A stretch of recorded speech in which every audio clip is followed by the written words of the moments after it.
네, 몇 가지 교회 소식을 함께 나누겠습니다. 네, 주일 예배 설교인데요.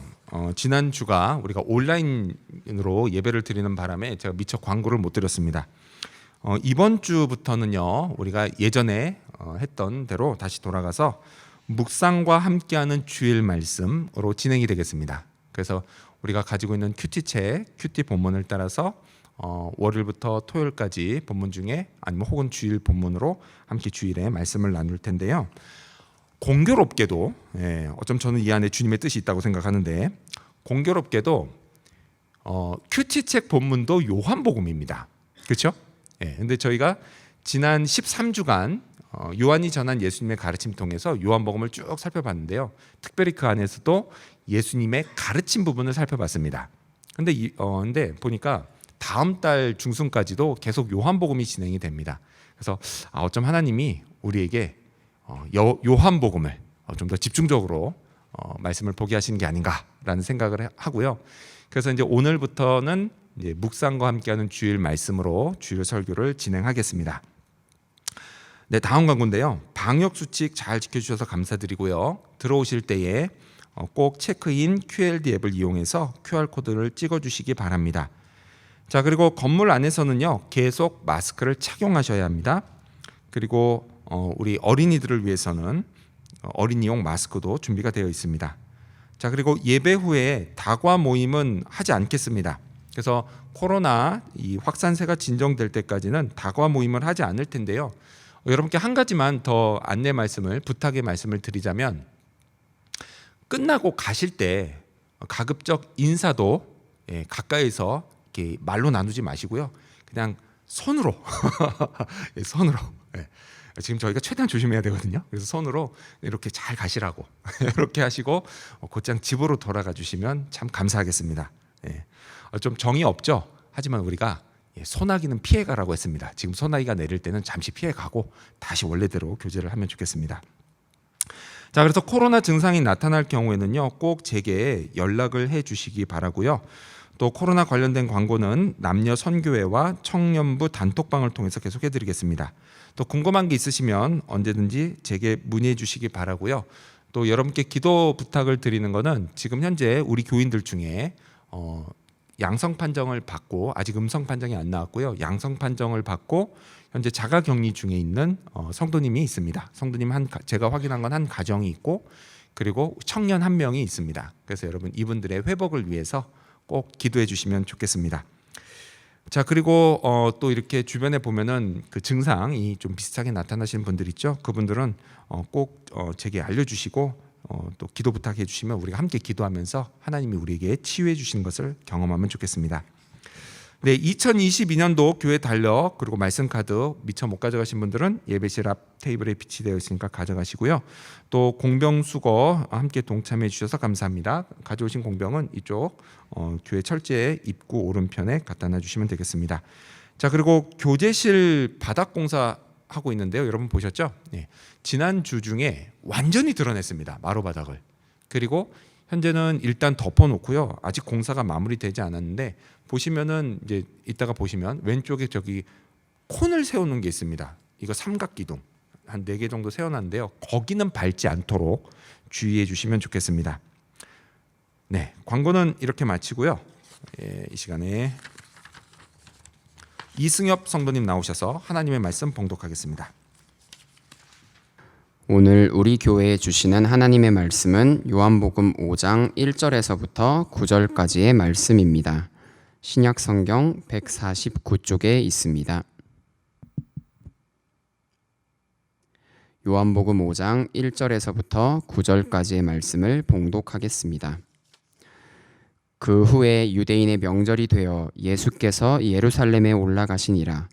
예루살렘에 있는 양문 곁에 히브리 말로 베데스다라 하는 못이 있는데, 거기 행각 5이 있고 그 안에 많은 병자, 맹인, 다리 저는 사람, 혈기 마른 사람들이 누워 물의 움직임을 기다리니, 이는 천사가 가끔 못에 내려와 물을 움직이게 하는데, 움직인 후에 먼저 들어가는 자는 어떤 병에 걸렸든지 낫게 됨이로라. 거기 38해 된 병자가 있더라. 예수께서 그 누운 것을 보시고 병이 벌써 오래된 줄 아시고 이르시되 네가 낫고자 하느냐? 병자가 대답하되 주여 물이 움직일 때에 나를 못에 넣어주는 사람이 없어 내가 가는 동안에 다른 사람이 먼저 내려가나이다. 예수께서 이르시되 일어나 내 자리를 들고 걸어가라 하시니 그 사람이 곧 나아서 자리를 들고 걸어가니라. 이 날은 안식일이니. 아멘. 모두 자리에 앉아주시기 바랍니다. 네, 묵상과 함께하는 주일 말씀. 오늘 요한복음 5장 1절에서부터 9절까지를 본문으로 베데스다의 38년 된 병자라는 제목으로 함께 하나님의 말씀을 나누겠습니다. 어제부터요, 이곳 퀸즐랜드는 다른 주에서 오는 사람들에 대한 제한 조치를 모두 해제했습니다. 더 이상 보더 패스를 보여줄 필요도 없고요. 또 코로나 검사에서 음성 판정을 받았다는 걸 보여줄 필요도 없게 됐습니다. 자, 이게 다요, 사람들이 백신을 열심히 맞은 덕입니다. 자, 우리 주 총리도요, 현재 퀸즐랜드는 목표인 90%를 향해 나아가고 있다라고 말했습니다. 비록 매일 많은 사람들이 코로나에 걸리고 있긴 하지만요, 이렇게 우리는 위드 코로나의 삶을 잘 시작하고 또 잘 적응해 가고 있습니다. 저는요, 우리가 아무 제한 없이 주 경계를 넘어갈 수 있게 된 게 참 잘된 일이라고 생각합니다. 그런데 여러분, 이게 좀 우습지 않습니까? 이건요, 원래 지극히 당연한 일인데 이걸 감사하고 있는 오늘 우리의 현실이 말이죠. 다시는 주 경계가 막히는 일이 없기를 바랍니다. 아멘 하신 분만 다른 주로 여행 갈 수 있을 줄로 믿습니다. 자, 그런데요, 자, 오늘 본문은 예수님도 이처럼 주경계를 넘어가는 것으로 시작됩니다. 오늘 본문 요한복음 5장 1절은 이렇게 시작이 되죠. 그 후에 유대인의 명절이 되어 예수께서 예루살렘에 올라가시니라 라고 시작합니다. 자, 5장의 바로 앞장인 4장, 이 4장을 보면요, 유대에 계시던 예수님은 그곳을 떠나 주 경계를 넘어 갈릴리로 가셨습니다. 자, 그리고 그곳에서 왕의 신하의 아들을 고쳐주셨습니다. 그리고 5장에서 예수님은 다시 주 경계를 넘어 예루살렘으로 오십니다. 예루살렘, 이 예루살렘에는요, 성으로 들어가는 문이 여러 개 있습니다. 그리고 그 중에서 성전과 가장 가까운 문이 양문, The Sheep Gate, 양문입니다. 자, 바로 이 근처에 베데스다라는 이름의 못, 이 풀이 있습니다. 풀이 있는데요, 오늘 본문에서 예수님은 바로 그 베데스다 못으로 가십니다. 베데스다, 이건요, 자비의 집이라는 뜻입니다. 자, 오늘날에도요, 예루살렘에 가면 이 베데스다 못을 볼 수 있습니다. 오랜 세월 이제 성경과 역사 기록에만 남아 있는 것을요, 1957년 성서 고고학자들이 발굴해 나섰고, 그리고 가로 세로 약 50m 길이의 못 두 개가 남북으로 붙어 있는 걸 발굴해냈습니다. 나중에요, 성지순례까지 자유롭게 갈 수 있는 날이 오면 여러분과 함께 꼭 한번 가보고 싶습니다. 아멘. 아멘 하신 분만 성지순례 갈 줄로 믿습니다. 자, 그렇다면요, 예수님은 왜 베데스다에 가셨던 걸까요? 또 그것에서 하신 일은 과연 무엇일까요? 오늘 베데스다의 38년 된 병자 이야기를 통해서 우리가 얻을 수 있는 교훈을 알아보고자 합니다. 자, 먼저 첫 번째로 예수님은 찾아오셨습니다.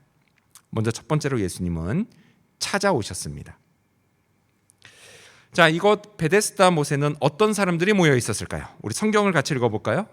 요한복음 5장 3절입니다. 여러분 가지고 계신 성경, 요한복음 5장 3절입니다. 시작.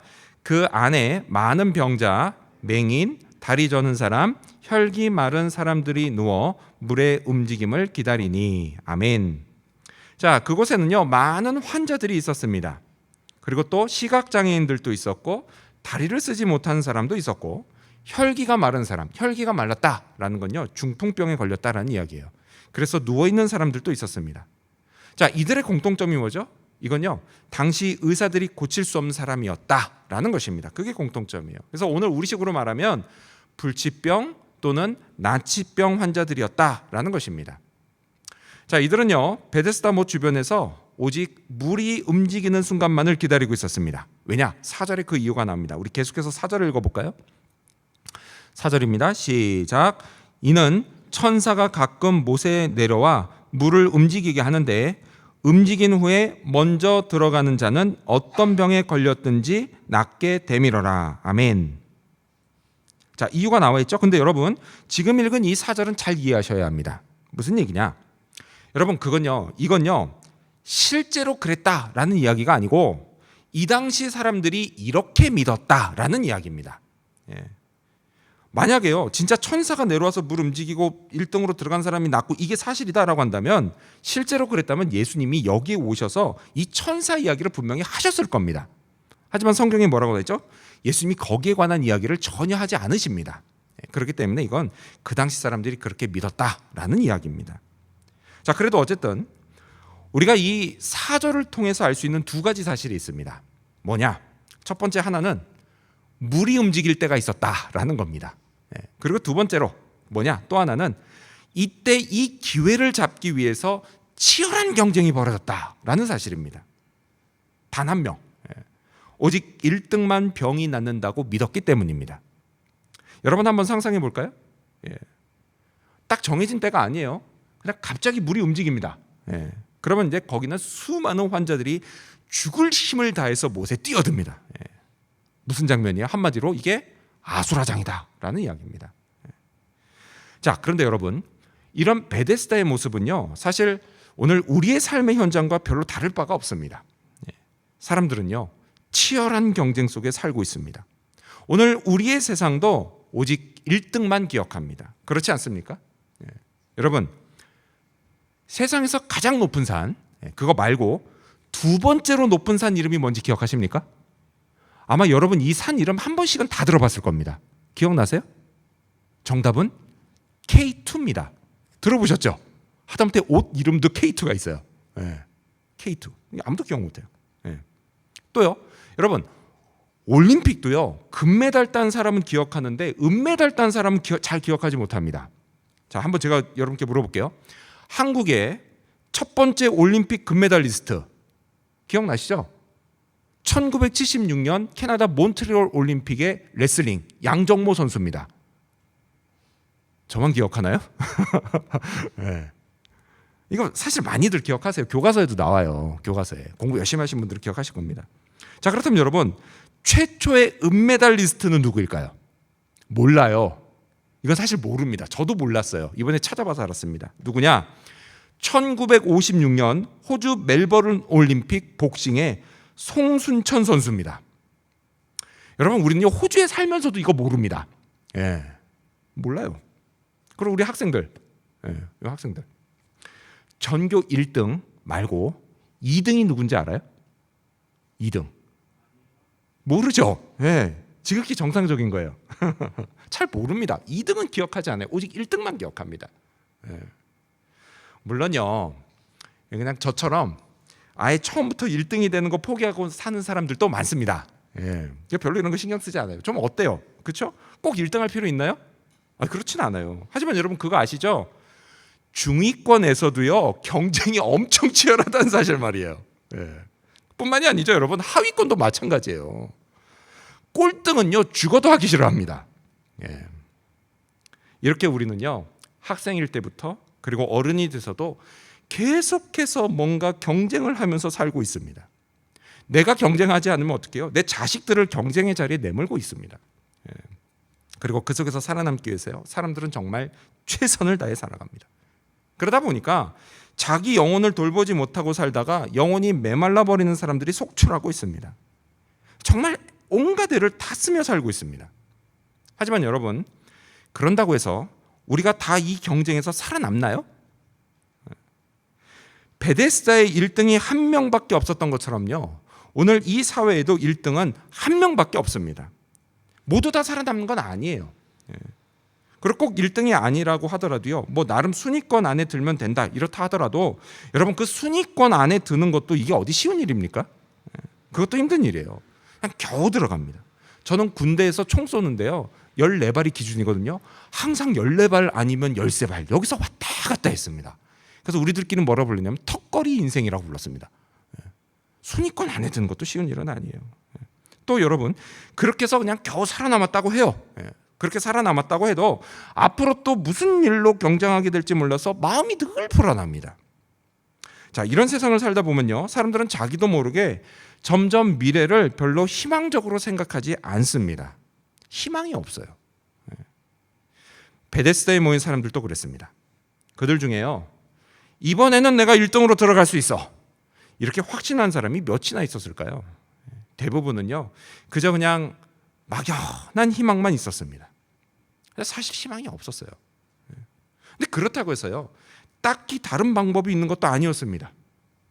그냥 여기서 이러고 있는 게 그들에게는요, 어쩜 최선의 삶일 수도 있었습니다. 이런 사람들이 모인 곳에 예수님이 찾아오셨습니다. 그리고 한 사람에게 다가가셨습니다. 우리 스크린 보시면서요, 요한복음 5장 5절과 6절 말씀 읽어볼까요? 읽습니다. 시작. 거기 38해 된 병자가 있더라.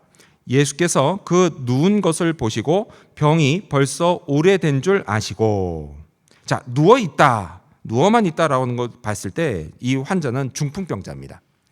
근데 그것도 얼마나 됐다고요? 38년이나 됐습니다. 자, 그런 그 사람에게 예수님이 찾아오신 겁니다. 그렇다면 여러분, 예수님은 왜 그 많은 환자들 중에 유독 그 사람을 찾아오셨던 걸까요? 이유는 잘 모릅니다. 그 사람이 가장 불쌍한 사람이었기 때문일까요? 근데 꼭 그렇지도 않습니다. 왜요? 여러분, 남들이 보기에는요, 누구는 좀 더 불쌍하다, 이렇게 좀 더 불쌍한 사람이 있을 수는 있지만요, 사실 아픈 사람 입장에서는 불쌍한 건 누구나 다 마찬가지입니다. 다 똑같아요. 지금 여기 모여있는 사람들이요, 다 불쌍한 사람들이다라는 거예요. 그런데도 유독 왜 그 사람이었을까라는 것입니다. 근데 이유를 잘 모르겠어요. 다만 분명한 게 있습니다. 그게 뭐냐? 예수님이 그를 찾아오셨다라는 겁니다. 은혜가 베풀어진 거예요. 여러분, 이건요, 오늘 우리도 마찬가지예요. 저도 마찬가지입니다. 예수님이 저를 찾아오신 이유요? 저는 잘 모르겠습니다. 제가 아는 거라고는요, 예수님이 제게 은혜를 베푸셨다는 사실이에요. 저를 찾아오셨다는 사실이에요. 여러분도 마찬가지죠. 예수님이 은혜를 베풀어서 여러분을 찾아오셨습니다. 치열한 경쟁 속에 발버둥 치는 우리를 불쌍히 여기셔서 예수님이 우리를 찾아오셨습니다. 은혜를 베푸셨습니다. 여러분, 예수님이요, 어디 다른 데 가시다가 그러다가 우리를 우연히 만나신 게 아니라, 여러분, 처음부터 예수님이 작정하시고 우리 각 사람을 일부러 찾아오셨습니다. 앞서 요한복음 4장이요, 그 4장에서 예수님이 사마리아 여인을 찾아가는 이야기가 나옵니다. 근데 그때도 그러셨어요. 성경은요, 이때 예수님의 의지를 이렇게 기록합니다. 요한복음 4장 3절과 4절을 보면, 유대를 떠나사 다시 갈릴리로 가실새 사마리아를 통과하여야 하겠는지라 라고 기록합니다. 통과하여야 하겠는지라, 뭐예요? 작정하고 찾아오셨다라는 말씀이에요. 여러분, 그렇게 찾아오신 예수님이 그리고 그녀의 인생을 완전히 바꿔놓으셨습니다. 예수님은요, 오늘 우리 각 사람의 인생도 완전히 바꾸시려고 우리를 찾아오셨습니다. 여러분, 예수님이 바꿔주시면요, 그 인생은 최고의 인생이 됩니다. 가장 축복된 인생이 됩니다. 예수님이 나를 찾아오신 거요, 여러분, 그건요, 분명 내게 엄청난 기회입니다. 따라서 이 좋은 기회를 주신 하나님께 감사하시기 바랍니다. 나를 찾아오신 예수님의 은혜에 감사하시기를 바랍니다. 한 번 잡은 기회를 결코 놓치지 마시기를 바랍니다. 그리고 예수님과 함께 새로운 인생, 희망이 현실이 되어가는 인생을 살아가는 저와 여러분이 되시기를 축원합니다. 두 번째로, 베데스다에 38년 된 병자에게 예수님은 질문하셨습니다. 두 번째로 예수님은 질문하셨습니다. 자, 6절을 다시 읽겠습니다. 여러분 성경 보시면서요, 6절을 다시 읽겠습니다.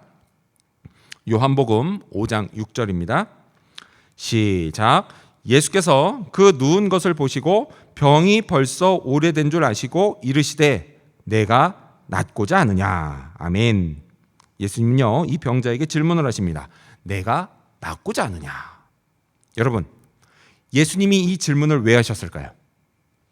아픈 사람에게 낫고 싶은 거? 여러분 이거 너무 당연한 일 아닌가요?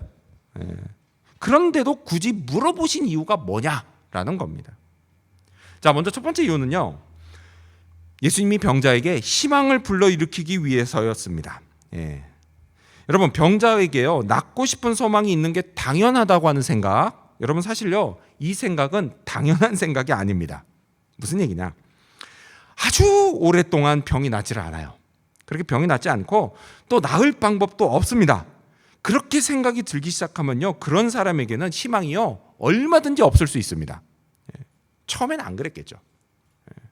하지만요 38년을 그렇게 살다 보면요 점점 지금 이 모습으로 사는 게 익숙해져 버리고 맙니다. 1994년에 개봉했던 영화인데요. 그 영화계에서는 이 영화를 뭐라고 부르냐면 무관의 제왕이라고 부릅니다. 그런 영화가 있어요. 아주 명작입니다. 왜 무관의 제왕이냐?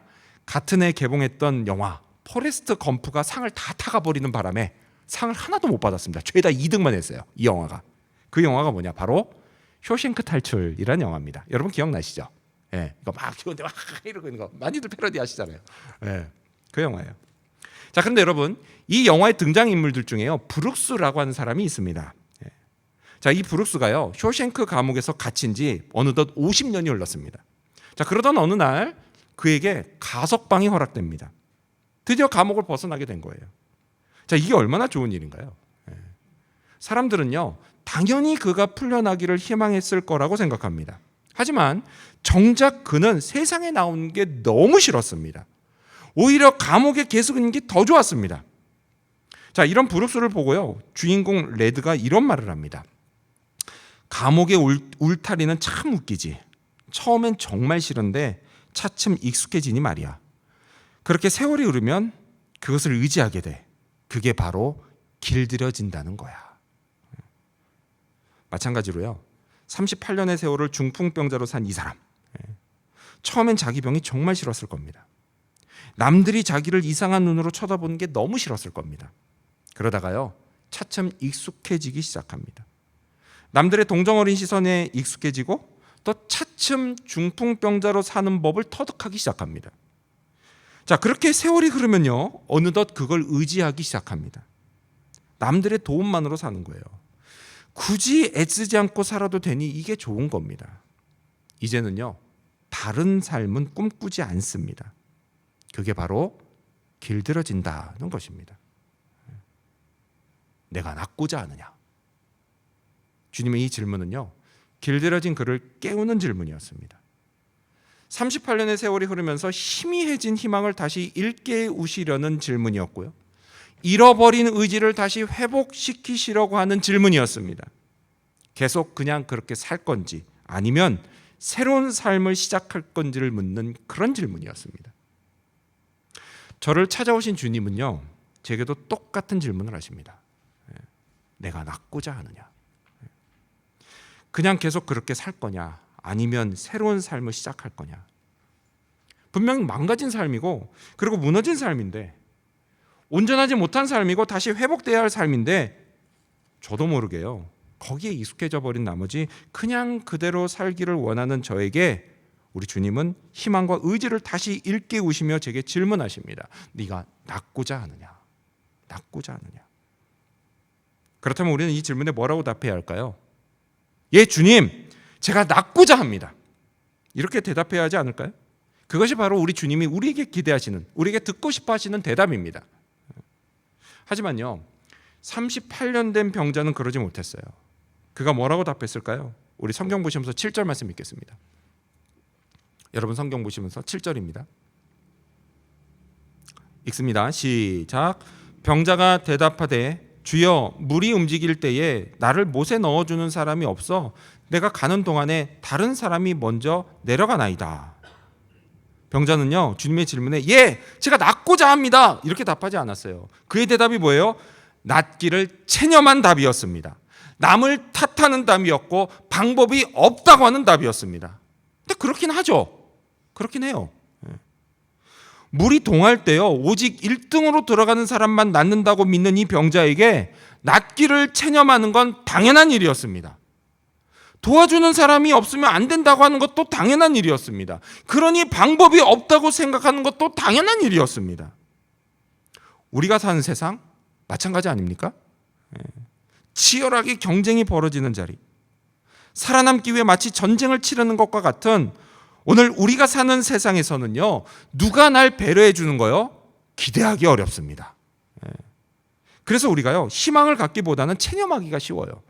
남들을 탓하기가 쉽습니다. 방법이 없다고 생각하기가 쉽습니다. 하지만 여러분, 주님이 이 병자에게요, 그리고 오늘 우리에게 언제 그걸 물어보셨습니까? 아니에요. 여러분, 주님은요, 네가 낫고자 하느냐, 그걸 물어보셨습니다. 왜 이렇게 물어보세요? 다른 이유가 아니에요. 그건 바로 주님에게 이 병자와 그리고 오늘 우리를 치료하고 새롭게 하실 능력이 있으시기 때문입니다. 따라서요, 주님의 질문은 뭐예요? 믿음을 물어보는 것이었습니다. 너는 너를 회복시킬 나 예수의 능력을 믿느냐? 이걸 물어보신 것입니다.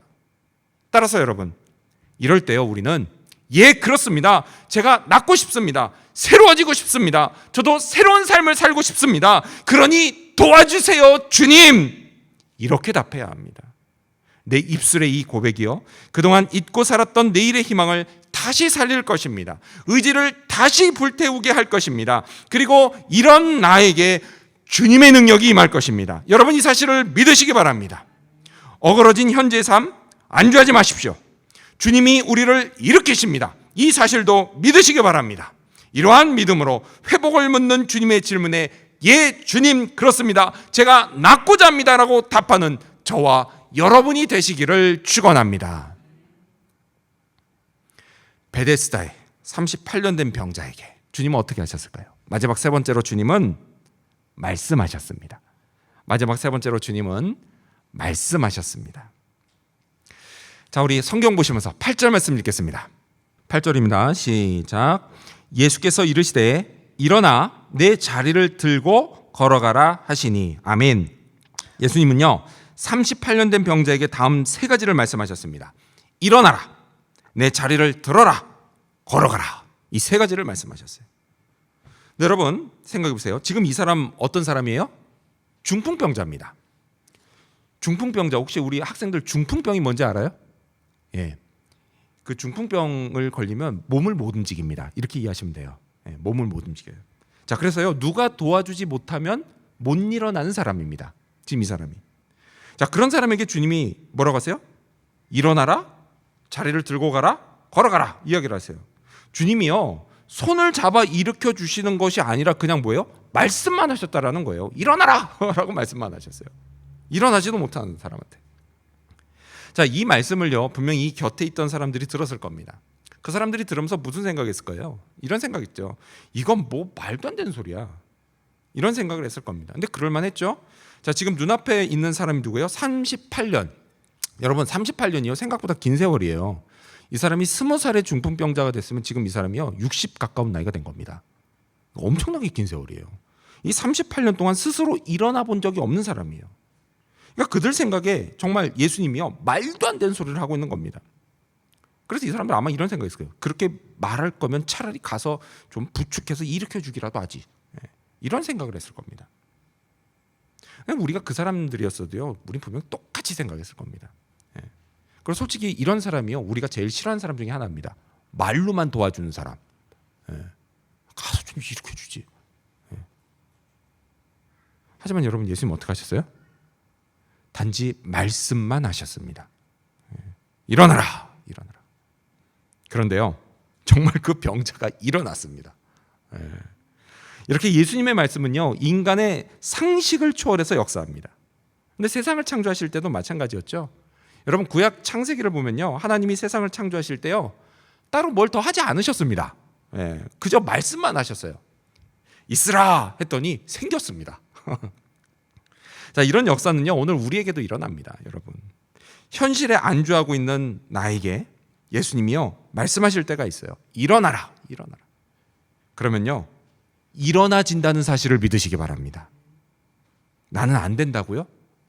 그건요, 내가 주님 말씀을 믿지 않아서 그래서 일어나려고 하지 않기 때문인 겁니다. 주님의 말씀, 주님의 능력은요, 내게도 변함이 없어요. 그러니까 믿음으로 일어나시기를 바랍니다. 또 예수님은요, 병자에게 네 자리를 들고 가라고 말씀하셨습니다. 자, 이건요, 지금까지의 삶을 완전히 끝내라는 겁니다. 여러분, 이 병자는요, 베데스다에 아주 오랫동안 머물러 있었습니다. 근데 그냥 머물러 있었을까요? 그렇지 않죠. 이번에 보니까 이 코로나 검사할 때 PCR 검사 줄이 너무 기니까 주정부 홈페이지에 뭐라고 쓰여져 있냐면요, 너무 힘드니 의자나 먹을 거를 좀 챙겨서 오세요라고 쓰여져 있더라고요. 몇 시간 서 있어야 되니까. 그리고 우리 성도님 중에 한 분은 그 차를 가지고 밤 12시인가에 가서 이제 그때부터 거기서 기다려서 이제 검사 받으신 분도 있잖아요. 뭐예요? 머물 때 그냥 머물지 않아요. 내가 그래도 조금이라도 편안하게 머물려고 뭔가를 챙겨서 갑니다. 근데 여러분, 이 사람도 마찬가지예요. 38년인데 이불도 있었고요, 베개도 있었습니다. 근데 그게 편안하면 얼마나 편안했겠습니까? 그래도요, 그냥 맨바닥에 누워 있는 것보다는 편안했습니다. 처음엔 좀 불편했겠죠. 하지만 거기에 점점 익숙해졌고 또 의지하게 됐습니다. 여러분, 이 역시요, 길들여지는 겁니다. 근데 예수님 뭐라고 하세요? 그걸 다 들고 가라고 말씀하십니다. 깨끗이 치우고 다시는 그 자리에 들어놓을 생각하지 말라고 하셨습니다. 새로운 삶을 살려면요, 이처럼 이전의 삶을 완전히 끝내야 합니다. 왜요? 이유가 되게 간단해요. 더 좋은 삶이 기다리고 있기 때문입니다. 자, 그리고 또 예수님은요, 걸어가라 라고 말씀하셨습니다. 자, 근데 여기서 걸어가라 라고 하는 거는 헬라어로는 페리파테인데요. 죄송합니다. 페리파테인데요. 이게 정확하게 무슨 뜻이냐면, 이건 잠깐 걸어가고 말아라 이런 뜻이 아니라 멈추지 말고 계속해서 걸어가라 이런 뜻입니다. 그렇습니다, 여러분.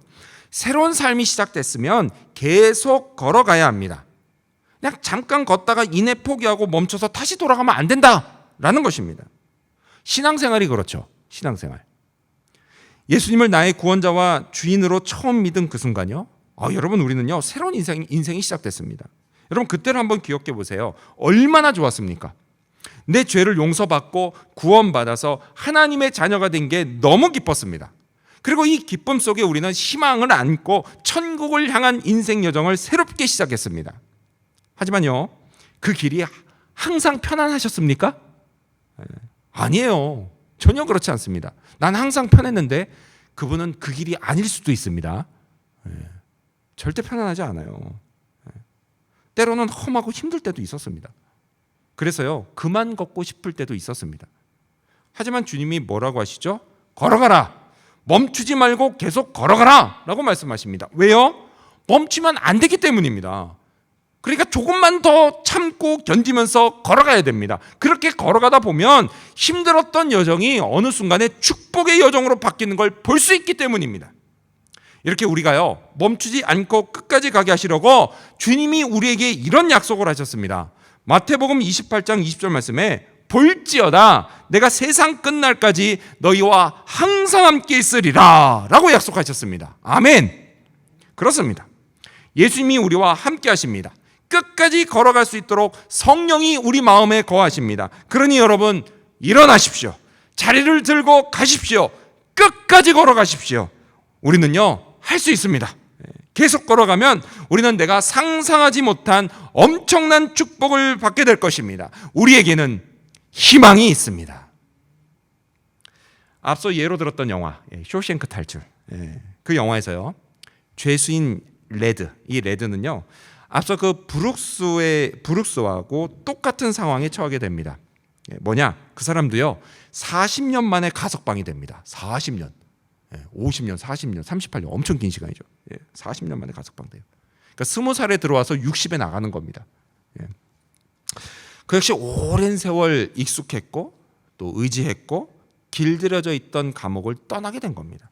하지만요, 이 레드는 브룩스와 결정적으로 다른 게 있었습니다. 뭐냐? 그게 바로 희망입니다. 희망. 레드에게는요, 친구 앤디를 만날 희망이 있었습니다. 여러분, 우리에게도요, 희망이 있습니다. 바로 예수님이십니다. 예수님이 우리 희망이세요.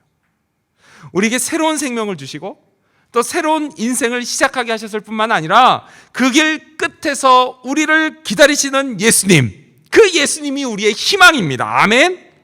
예수님과 함께라면요, 무엇도 두렵지가 않습니다. 이겨낼 수 있습니다. 끝까지 걸어갈 수 있습니다. 예수님은요, 우리의 희망이요, 또한 우리 삶의 이유가 되십니다. 따라서 여러분, 우리는 앞으로의 인생을 예수님을 위해 살아야 합니다. 그것이 진정 나에게 성공한 인생이고 또한 가치 있는 인생입니다. 생애의 마지막 날 결코 후회할 일이 없는 보람찬 인생입니다. 뭐요? 예수님을 위해 사는 것입니다. 이를 위해서요, 예수님이 세상 끝날까지 우리와 함께 하십니다. 그리고 말씀하십니다. 일어나라, 자리를 들고 계속 걸어가라. 이 말씀에 순종하시기를 바랍니다. 순종하면 기적을 보게 될 것입니다. 능력을 체험하게 될 것입니다. 주저앉은 자리에서 일어나 내일을 향해 나아가게 될 것입니다. 그 길에서 하나님이 내려주시는 축복, 그 놀라운 축복을 경험하고 진정 행복을 맛보게 될 것입니다. 이 사실을 믿으시기 바랍니다. 이러한 믿음으로 주님과 함께 새로운 삶을 다시 시작하는 저와 여러분, 그리고 우리 지구촌교회 모든 성도님들이 되시기를 주님의 이름으로 축원합니다. 기도하겠습니다. 그렇습니다. 예수님, 베데스다의 38년 된 병자, 아무 희망이 없던 그 병자를 만나시는 그 예수님의 이야기를 통해 오늘 우리에게 주신 교훈을 잊지 않도록 도와주시옵소서. 예수님은 찾아오십니다.